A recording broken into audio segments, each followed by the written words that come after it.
What's going on, everybody, and welcome back to the greatest gaming podcast on the internet, the One Up Gamescast. I'm one of your hosts, Carl Sneaker, joined as always by my brother from another mother, the man with the plan, Master Chief in the streets, Master Cheeks in the sheets, Jack Gibb. How you doing, bud? Doing all right, mate. I just want to call out that last week I updated the website, made a few changes.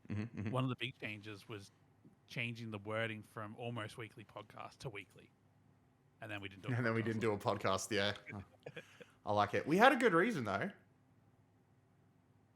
We did. No, we did absolutely. And we're doing this on a Sunday for other good reasons. I was gonna say, I don't remember what the reason was. What was the reason? A lot of birthdays. A lot of stuff going on.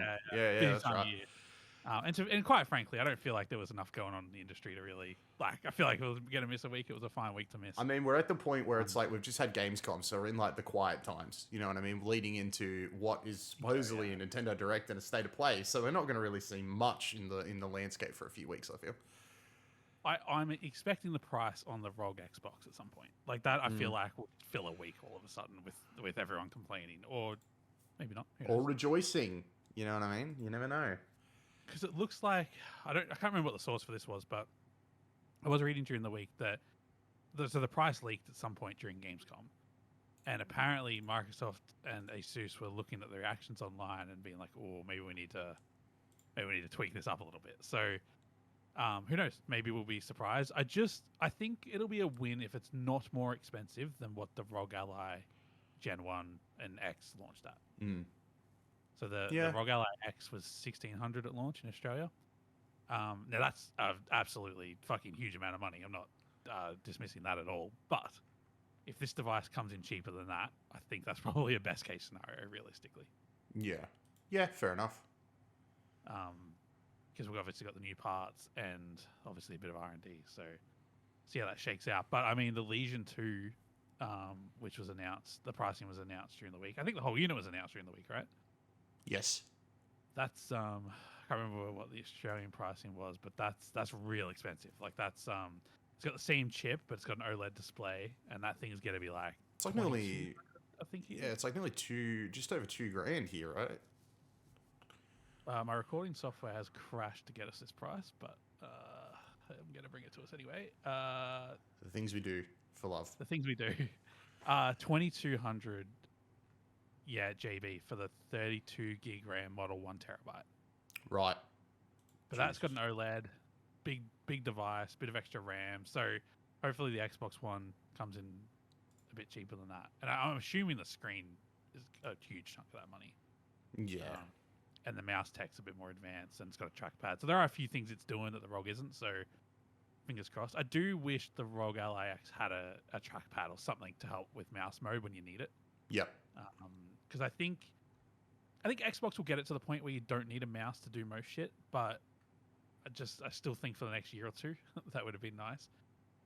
I've been spending a lot of time looking into this device, thinking whether I need to buy one or not, because I love the tech of the ROG Ally X Xbox edition. Fuck, I don't know what it's called, but I'm just like, do I need it in my life? You know what I mean? Like most of my gaming's done in this room where I've got my PC and my Xbox. I'm like, am I gonna substitute those high quality experiences for, it was going to be a subpar experience on a handheld, but if I'm on the train, that's going to be the most incredible fucking experience of my life. Gaming. So I'm not discounting the device at all. I just think how often am I going to be whipping it out where I couldn't just be satisfied by the Switch 2? So I haven't come to a conclusion yet, but what I am stoked about is that during the week, Xbox announced they're going to be at PAX Australia, where they're going to have some ROG Allies to check out. So I think that's going to be our opportunity to really make some decisions, or at least understand a bit more about the device to help make an informed decision. So I'm really looking forward to doing the podcast that week, because I think that'll be, I want to talk about PAX, but that device in particular is the most exciting thing happening at the moment, in my opinion. Yeah, very fair. That is very fair. Outside of Battlefield, of course. I don't know about you, mate, but everyone in my life is feeling the void. Everyone wants the beta back. I mean, I would love the beta back before the game actually launches. It's not going to happen, but I would love to play it again. I've been lucky though, you know what I mean? I've been able to substitute that hole with Borderlands, you know what I mean? So I've been okay. But yeah, I feel, well, in saying that, like, people are definitely substituting it, because I think I read today that Delta Force just hit its a new all-time concurrent player peak. Like, it's topped it again. Bro, I feel so sorry for that game. because the graph is going to look real ugly mid-October. Yeah. Like, yeah. it might come back. I'm not saying it's going to die. I'm just saying, like, it's going to look rough. I think no matter how rough it looks, it'll still look better than the Call of Duty graph. Oh, bro, that's the the 3 or 4 weeks between Battlefield 6's launch and Call of Duty's launch are gonna be dark times on the Call of Duty servers. Oh yeah, for sure. I think COD are doing everything they can right now to make sure it's not, but I don't think they've done enough. Call of Duty is just too big of a ship to steer, and to be fair, Battlefield is as well, where the consequences of actions that are going to play out in the next 3 months were from decisions made 2 years ago. Yep. Like they're so committed to like the path. There's only so much steering you can do, and they've made a couple of decisions like not carrying forward skins and stuff from Black Ops 6 to Black Ops 7, which I'm not saying I necessarily agree with, but like that is some steering they're able to do. But like Battlefield 6 so far, I'm not saying the game looks perfect. Like there's still a few things that they need to tweak up, whether it's the spotting or the server browser. There's some major things they need to do, but that's all possible to do within the next 6 months. Even if it's a bit of post-launch patching.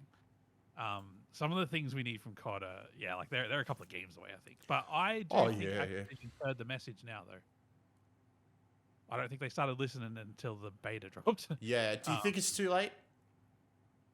I think it's too late for Black Ops 7. I think this is going to be remembered as one of the rougher games. Like, I'm sure the game will play well. I'm sure the frame rate will hold performance-wise. I'm sure the servers will work. I'm sure it'll tick all the technical boxes. And the campaign might be amazing. I mean, I don't know. It doesn't look like it's probably not my cup of tea, but who knows? The campaign might be 10 out of 10. But as for the year of multiplayer, I think this is going to be remembered as like the Infinite Warfare of this generation. Or, you know what I mean? Like, it's sort of... the servers will have people on and people will enjoy it. People will be like, there'll be be their niche that's ticked. But I think in terms of mainstream, I honestly think Battlefield's going to pick up. And I think it's like, I don't even know if that's a good thing for Battlefield. Like, I feel like we're already seeing streamers put their 10 cents in and it's like, fucking hell, that ain't worth half a cent, But yeah, no, I think COD's going to be a rough year. But like, let's be honest, like, it's Call of Duty, there's crossplay these days. It's not like you're not going to find a game. Oh, of course. Like, it'll still have players, you know what I mean? Yeah, absolutely. Yeah. I think we're going to see an influx of players on Battlefield, and then eventually a lot of the COD players are going to realize they don't know how to play Battlefield and go back to COD, but I think they're still going to be very upset with where Call of Duty's at, which, to be honest, isn't really in a great place right now, especially considering, like they're definitely trying to change some stuff, Oh, this stuff's not carrying forward now. And I'll say what everybody else... I know a lot of people like... Oh, they're scared of Battlefield. What a dumb decision. Like, you might as well just carry it forward because doing that isn't going to help this game at all. There's too much hype around Battlefield. You're just better off giving the players that are actively going to stay within your game what they want as opposed to trying to... Yeah, you've nailed it. Yeah. Instead of trying to, like, please everybody and get people to stay, you're better off right now just... playing good with the people that are going to stick around, and then whatever the next Call of Duty is, take everything that you can learn from the situation you're in right now and better it. But again, there's so many cooks in the kitchen when it comes to Call of Duty. So many. And the problem is every single one of them thinks they're the fucking head chef. That's the issue. So it's going to be really hard for them to sort of steer the ship when everybody's got their hand on the wheel. And I feel like everybody wants to go in a different direction. And that's been COD's problem for a while, is I feel like every time somebody gets behind the wheel, it's going in 12 different directions. Eventually it gets on a path where it'll be fine. Like, it'll get to the destination it needs to get to, but it's just a bumpy-ass road to get where it needs to get, which is... I don't think it can sustain that for much longer in a world where Battlefield is doing everything right. Oh, I mean, and what a fucking surprise that it is. Like, let's be frank. Like, I think we're all still in shock that this Battlefield looks like it's actually going to fucking launch. It's going to work. It might actually be fun. Like that's great. But the thing is, right, to complement what you said, there's going to be no Battlefield 7 next year. Mm-hmm. Yeah. COD does have a year to, like, just ride on the low and could come back strong next year and be great. That's totally possible. Yeah. I think all the chefs in the kitchen is such an interesting comment because, like, obviously we've got 4 studios making this Battlefield. Yeah. But it seems so coordinated. Yeah. Like, we've got the Battle Royale studio. We've got the Portal studio. We've got the Campaign studio. We've got DICE who makes the engine. I mean, obviously, like, DICE owning the engine, that kind of makes them, like, the head chef. Like, as in... But Like, I'm sure the others have had to fall into line to some degree, but it seems like they got a little bit of creativity over them. Honestly, I think you've like nailed it though. In like the thing is, right, is when it comes to a kitchen, everybody has a role, and that's what Battlefield seems to have gotten right. And at the moment, Vince is the head chef. He oversees everybody and makes sure that everybody is making what they're supposed to make. Also owns the restaurant. That's what I'm saying. Yeah. When you look at Call of Duty, right, like we can sit here and say Battlefield has this studio does this studio does that, this studio does that. You can't look at the Call of Duty studios and know exactly what everybody's doing. Sure, someone can say, "Oh, we work primarily on Warzone. We've done a little bit of multiplayer." You know what I mean? Like Treyarch has been responsible for the ranked game modes for the last freaking 4 or 5 CODs. You know what I mean? But like what a fucking mess. Yeah, and we only know that because we're in it. We pay attention to that sort of shit. The regular person doesn't know that, but I feel like a regular person is fully aware that there are 4 studios working on Battlefield. They're called Battlefield Studios. Do you know what I mean? And each one is doing something different. They've been very clear in the messaging of what the hell is going on over there. Whereas Call of Duty is once again messing it all up by not actually like. The common person believes that this Call of Duty coming out was developed solely by Treyarch, and I believe that down to my bones. They're like, oh yeah, Treyarch nails it every single time. They think Treyarch did campaign, they think Treyarch did multiplayer, they think Treyarch is doing everything with Warzone. 100%. They think it's all Treyarch. It's not. You know what I mean? It's really not. Not one studio could do all of that, deal with all of that mess. But like, people don't know that. It's messy. And to be frank, like Call of Duty wouldn't be as high production as it is if they didn't have all those studios. Like they need it, but I think it gets a bit messy where it's like, oh, Treyarch did the multiplayer maps, but all the DLC maps are being made by some studio, like, not even necessarily one of the ones we've heard of, and it's like, sometimes that makes for good maps, sometimes that makes for bad maps, but I just think the consistency feels a little bit, like, you can just sense the consistency feels off, like it doesn't, not immediately obvious, but, and it's not always a bad thing either, like, but it's just, it's hectic, and I think this Battlefield feels so disciplined. But again, Battlefield Studios will come out and say they're listening to community feedback, and they'll say it till they're fucking blue in the face, but they won't put a server browser in. You know what I mean? Yeah. Like, so I don't want to sit here and pretend like they're perfect. Like I would say they're getting 9/10 of the way there. Yeah. I'm not sure if they're capable of getting to the 10th way, because I was on Reddit the other day, and people were discussing the lack of not a server browser, but the lack of persistent lobbies. So, the big problem people have is, one, the server browser fragments the community completely, like as in without it we get fragmented. Completely agree with that. But the other argument was, like, if you just keep quick playing and keep rematching up, you might get the same map over and over, or you might not ever attack in this specific map and mode, so there's those sorts of complaints, right? And I was sort of like agreeing with it, but someone put a link in to the Amazon Web Services for hosting games. I can't remember exactly what it was called, but basically, to host a server in Amazon Web Services, you get paid. You got to pay by the second or something crazy, right? And so when you spin up a lobby in a game, that's a server, that's an instance, right? So you've got to start paying for that, which it ends up being, I think for these servers, it was something like 20 cents an hour or something. Wasn't like too crazy. But the big catch is, the reason they're so cheap is because they're not guaranteed. So basically, Amazon can come along legally in the contract and close servers down if the server's infrastructure is having problems, or if demand is too high. So basically, these servers are pretty much guaranteed for half an hour. And then after half an hour, the longer they stay open, the more likely Amazon is to come in and close it and open up a fresh one. Right, okay. So if your multiplayer game, lasts for like 20 minutes in a match, and sometimes goes towards half an hour, then they can just disband the lobby, let go of the server, and your experience will be perfect, and EA pays fuck all for the instance. And so basically, the argument is, if Battlefield's using this infrastructure, by design, architecturally, that would cost them a lot of money to keep the servers persistent. Now, I don't necessarily agree that that's our fucking problem. I'm not sure if I even accept that as an answer, but it might actually add some sort of logic to the reasoning why they're being so hesitant, because I'm sick of hearing we're here for the community, we're listening to you, and then we're not being listened to, Yeah. If they came out and said that, though, and explained that, I think I'd be like, huh. Yeah, I mean, if millions of people are about to buy this game and spin it up, like, they're going to start losing money eventually, So I don't know, just treat us like we're fucking not dumbasses, maybe. I don't know. But then people just look at EA's stock portfolio and go, they can afford it. So I don't know. I don't know what the answer is, but I just thought I'd share that with everyone listening because I think it's quite an interesting perspective. Whereas Portal servers apparently persistent. So either they're running on way shitter hardware or... Because apparently everyone can have one server in Portal. Now that's crazy. Now they know statistically not everyone will, but I don't know if they scale. I was going to say, that's a big claim. They better be ready. I don't know how true that is, but I have read that. I'm not putting a source to that, so take that with a grain of salt.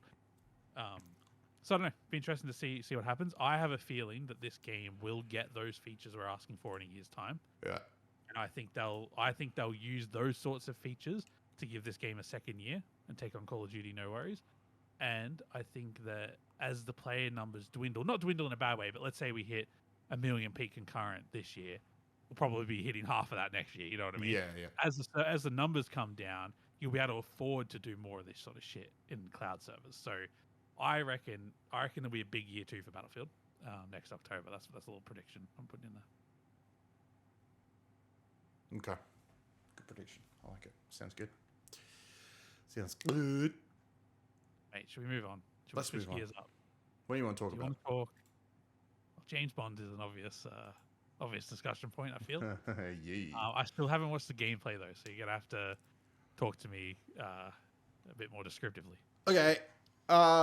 We had a state of play. It was for James Bond's 007 First Light. Very, very cool. We got the announcement of the release date. It's dropping March 27th, 2026. So we were only off by a couple of weeks. We dropped our predictions of early March, and we were only off by a little bit. Yeah. I was like, I literally said during the reactions, I'm like, hey, we nailed that. I don't care what anybody says. We're in the month. No, look, honestly, what a... It exceeded my expectations, to be honest. Thinking about a James Bond game coming from the Hitman guys, I was like, it's probably just like... And a lot of people are saying this.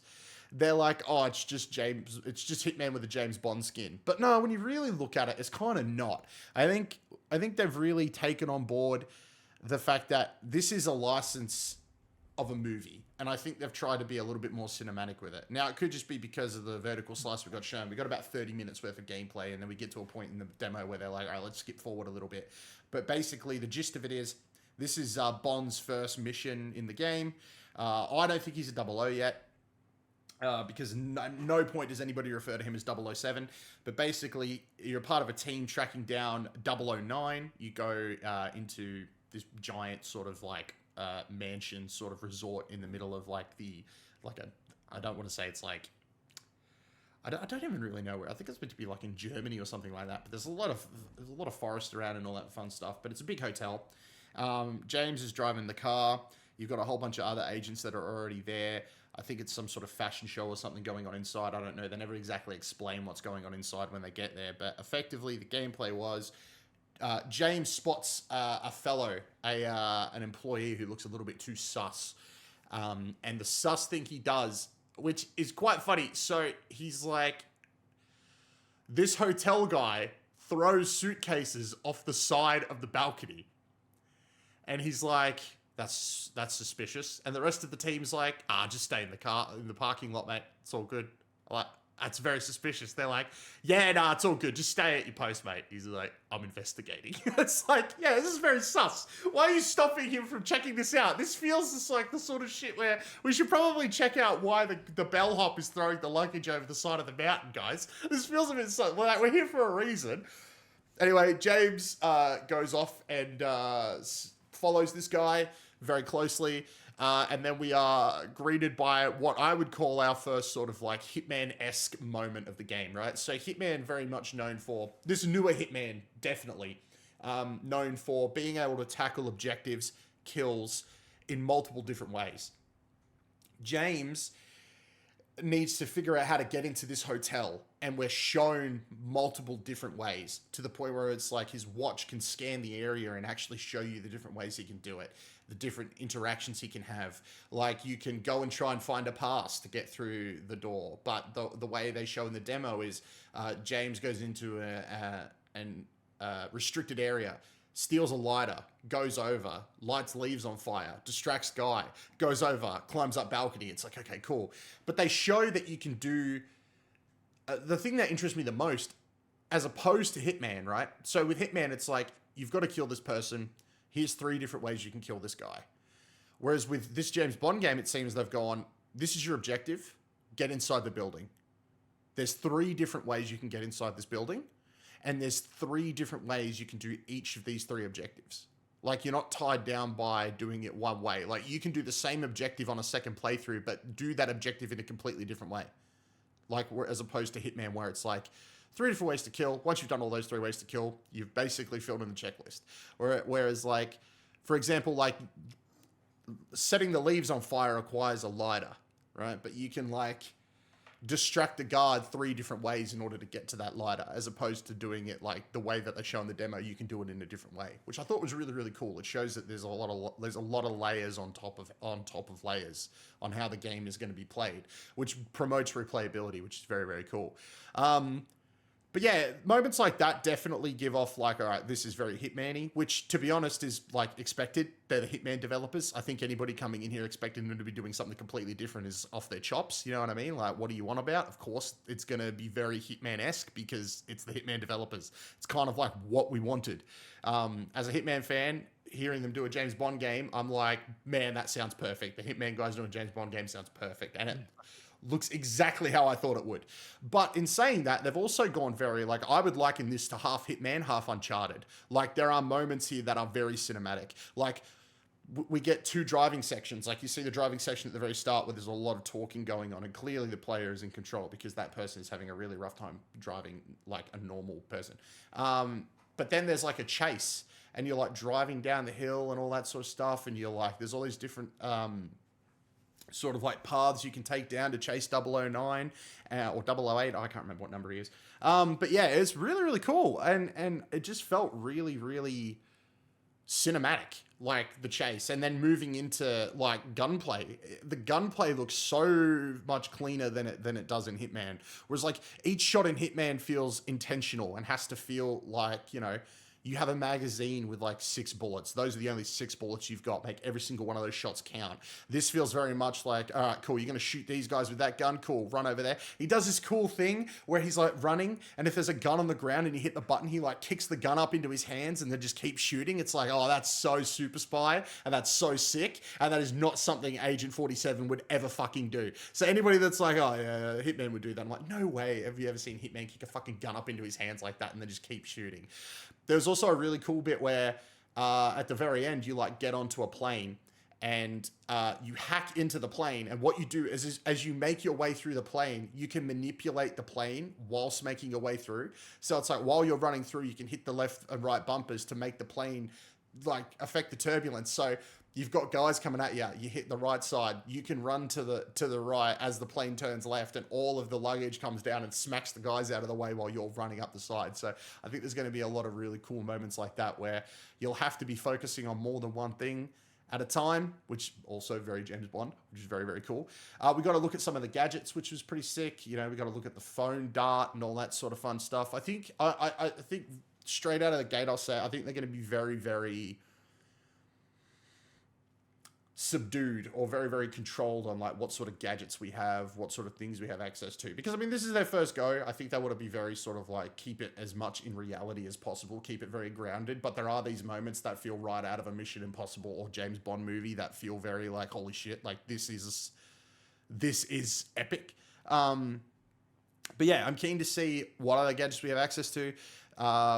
It looks very easy to replenish stuff for the gadgets. Like, they're not bottomless. Like, you'll have to go through and grab different stuff. But, like, Q Branch is like, oh, you can use these everyday items in order to use your gadgets. So it's cool that I don't have to go out and find a very specific thing. It's like, if I want to put somebody to sleep, I can just pick up any sort of chemical and it refills the bar for the sleep dart and stuff like that. So that was really cool. I liked that a lot. But yeah, honestly, it goes into, the gameplay did a really good job of getting me hyped, and then we got like a run through with, and I think the thing I appreciated the most was the first half an hour was literally no commentary. It was pure, raw, uninterrupted gameplay, which was sometimes that's exactly what you want. You know, you don't want someone talking over the top.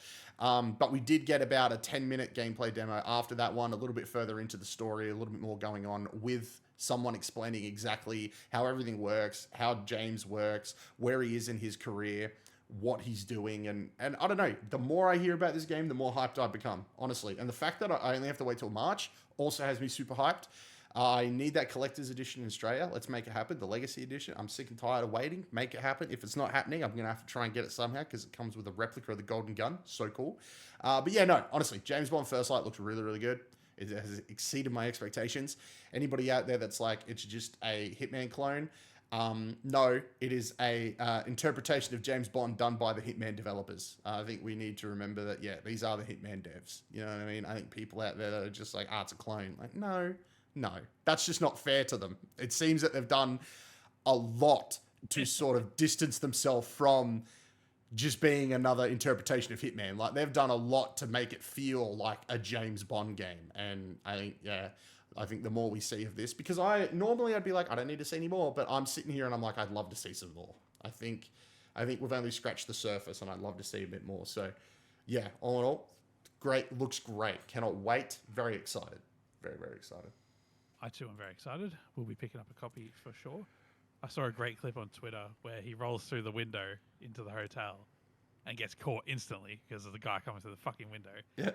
And he gets called out by one of the staff. And he's just straight up like, hey, I'm whoever, pen tester. I need to speak to your manager. Yeah. He failed. Yeah. So good. And such a James Bond reaction too. Like such a, shit, I've been caught. Infiltration specialist. I need to talk to the manager. Yeah, I don't know how dynamic it is, but it'd be great if that works half of the time. Like him trying to talk his way out of it. You know, yeah. Just occasionally or something. That would be sick. Yeah. But yeah, no, I am intrigued by this game. I think it'll be a gateway into Hitman though. I think there'll be a lot of people that play it and then go, oh, I want a little bit more, and it's like a natural evolution. I'll go check out the Hitman games. That'll keep me going for a bit. So I think it's a win-win. I think if we got to pick a studio to do this sort of game, the studio would be in the top pick for sure. 100%. Yeah. It's like so obvious, but I never would have thought it would happen. You know what I mean? It's such an obvious pick, and I can't believe that it's actually happening. I don't know. It just feels, yeah. I think alongside Indiana Jones, and Insomniac, Spider-Man, the studio has to want to as well. Yeah. You can't just go to a studio, hey, make this great IP, great in video games. They gotta want to, and it's awesome that they do. Yeah. Yep. Yeah. Keen. Very excited. Very excited. Can't wait. March is going to feel so far away. Even though in the grand scheme of things, the way the years are sprinting by, it's really not. But it's going to feel like a long wait, I think. Plenty of Battlefield between now and then. That is true. That is very true. Also, we're getting 3 maps in Season 1, so we're going to be well fed, my friend. Thank God. Thank God. Because games like that, they live and die by content. So hopefully, decent amount of content will keep it alive. Yeah. Sure. Is there anything else you want to cover off? I do want to talk about just something real quick. The Sonic Crossworlds leak of a DLC. They accidentally revealed a DLC character by accident. And not in any way you think. In the dumbest way possible. Absolutely ridiculously stupid. Someone just went into a shop in New Zealand, into an EB in New Zealand, walked over, picked up the case, went, shit, I should pre-order this, looked at the back, and there's just a character on the case that hasn't been announced yet. What? Yeah. Case wasn't on the shelf, or? No, it's the pre-order case. It's the official stuff sent out by Sega to be like, hey, pre-order our game, and then you just flip over to the back, and it's got two DLC characters on the back. Literally, it says, expand your roster with downloadable characters, and it shows Joker from Persona, it shows Ichiban from Like a Dragon, and it's got Knights from Nights into Dreams, and that character has not been shown in a trailer, has not been spoken about, has not been officially revealed, and is just on the back of the case. Just there, clear as day. Okay. So good on them for Good on them for spoiling their own shit. And it's not like they can say it's fake. It's fake. It's like this guy's taking a photo in the middle of a game store. Like shows he's picked it up. Multiple cases are there. He shows multiple cases. It's like, yeah, it's just like they've clearly not thought about that. And I feel sorry for them, you know? I feel sorry for them. That's unlucky. But also, look, if a leak's gonna happen, that's not if it's gonna happen, that's a good way for it to happen. Yeah, honestly, I think it's pretty good. I think it's pretty chill. It feels very chill. Like, cool. You know, in a way, they announced it themselves. It's their brand. It's their marketing. You know, like it is their like. It's not like somebody's like, yeah, I saw a build of this character. Oh yeah, I'm leaking this. Yeah. It's like, hey, we fucked up. We sent out our own thing, and boom, there it is. But I just thought that was interesting. Like. There's still some like amazing ways that stuff's getting leaked these days, and sometimes it's coming directly from the source themselves. So, love it. Love it. Thanks for sharing. Love to see it. Yeah. Well, mate, thank you very much for joining me. Thank you for having me. Oh, of course, mate. We'll come back and we'll do it again next week. That way we can live up to the name Weekly Podcast. Daily News Weekly Podcast. Yeah, you know, everything's going to be okay, but we'll probably freak out first. You know what I mean? It's going to be great. Ladies and gentlemen, thank you very much for listening. We really do appreciate it. Or watching, depending on where you are right now. And depending on where you are, we would really appreciate the thumbs up, the likes, the subscribes, the interactions. We would really appreciate that wherever you are on the interwebs, whatever podcast service and or video streaming service. We're not on Cornhub yet, but I'm working on it. That is going to do it for us this week. Jack's very disappointed. I'm going to get yelled at after this. So I want you guys to know that joke comes to you as I'm probably not going to be on next week. I'm probably going to get fired after this. Jack's probably going to fire me. But I want you guys to know that I've really enjoyed my time on this podcast, this weekly podcast. I really do appreciate you all. And until next time, I won't be here, but Jack will. But until next time, I hope you guys be good ones. I love you all. I'm going to go get fired now, and I might see you guys next week. All right. Love you all. Bye. Bye.